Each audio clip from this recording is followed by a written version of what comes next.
Blackstone Audiobooks presents The Professor by Charlotte Brontë. This book is read by Frederick Davidson. The book is preceded by the author's preface. This little book was written before either Jane Eyre or Shirley, and yet no indulgence can be solicited for it on the plea of a first attempt.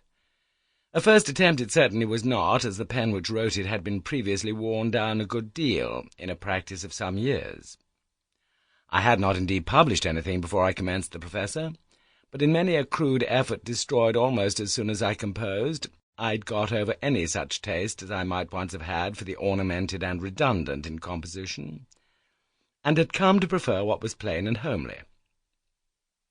At the same time, I had adopted a set of principles on the subject of incident, etc., such as would be generally approved in theory, but the results of which, when carried out into practice, often procure for an author more surprise than pleasure.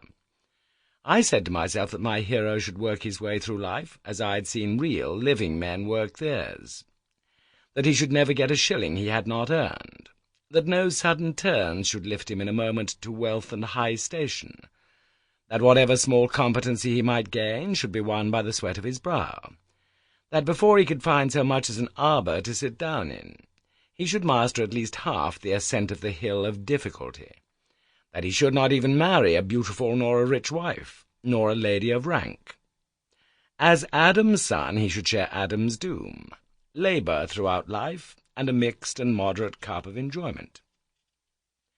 In the sequel, however, I found that the publishers, in general, scarcely approved this system, but would have liked something more imaginative and poetical, something more consonant with a highly wrought fancy, with a native taste for pathos, with sentiments more tender, elevated, unworldly. Indeed, until an author has tried to dispose of a manuscript of this kind, he can never know what stores of romance and sensibility lie hidden in breasts he would not have suspected of casketing such treasures. Men in business are usually thought to prefer the real. On trial, this idea will be often found fallacious. A passionate preference for the wild, wonderful, and thrilling, the strange, startling, and harrowing, agitates divers souls that show a calm and sober surface.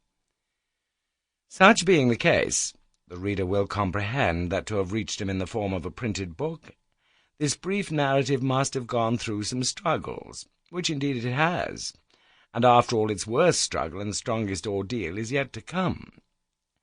But it takes comfort, subdues fear, Sample complete. Ready to continue?